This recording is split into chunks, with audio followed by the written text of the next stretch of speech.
Welcome to அரசுப்பாம். அன்புள்ளங்களே, எல்லோரும் எப்படி இருக்கிறீங்க? நைட்டு மணி 11. எல்லோரும் நல்லா தூங்கியிருப்பியோ கொரட்டை விட்டு.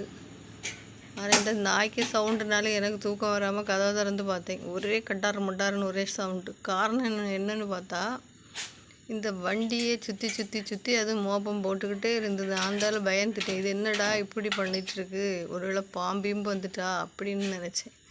ஆனால் பாம்பு கிடையாது, ஒரு எலி ஓடினதை நான் பார்த்துட்டேன். அது அந்த எலி ஓடி அது பொய்யாச்சு. ஆனால் எலி ஓடி போனதை இந்த நாய் இன்னும் காணலை. முதல்ல பார்த்துருக்கேன், எலி வந்ததை பார்த்துருக்கேன். ஆனால் அந்த எலி பொய்யாச்சு, போனதை நான் பார்த்துட்டேன். பார்க்காததுனால அந்த நாய் என்ன செய்யுது, அதை சுற்றி சுற்றி சுற்றி மோப்பம் பிடிக்கும். வண்டியை சுற்றி சுற்றி மோப்பம் பிடிக்கும். எலி அப்போமே ஓடிட்டு. எலி ஓடினதை நான் பார்க்காம இருந்தால் எனக்கும் பயமாக தான் இருக்குது. என்னடா வண்டிக்குள்ளே என்ன போச்சு, பாம்பு போச்சா அப்படின்னு. ஆனால் எலி ஓடினதை நான் பார்த்துட்டேன்.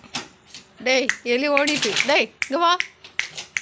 நன்றி உள்ள நாய், எனக்கு பாதுகாப்பு தெய்வம். பார்த்தீங்களா, என் வண்டியில் எது வந்திருக்குன்னு அதை கண்டுபிடிச்சி அதை துரத்தி விட்டாச்சு.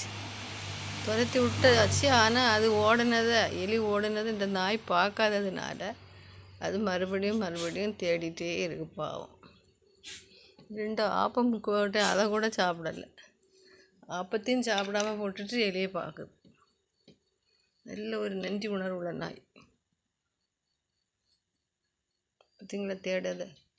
பிடித்திருந்ததுன்னா லைக் பண்ணுங்கள், ஷேர் பண்ணுங்கள், கமெண்ட் பண்ணுங்கள், சப்ஸ்கிரைப் பண்ணி பாருங்கள் வீடியோ. பார்த்தீங்களா, அதை போட்டு ஆப்பம் தான் கிடையாது. ஆப்பத்தை கூட அது சாப்பிடாம எலியை துரத்திட்டு பாவம்.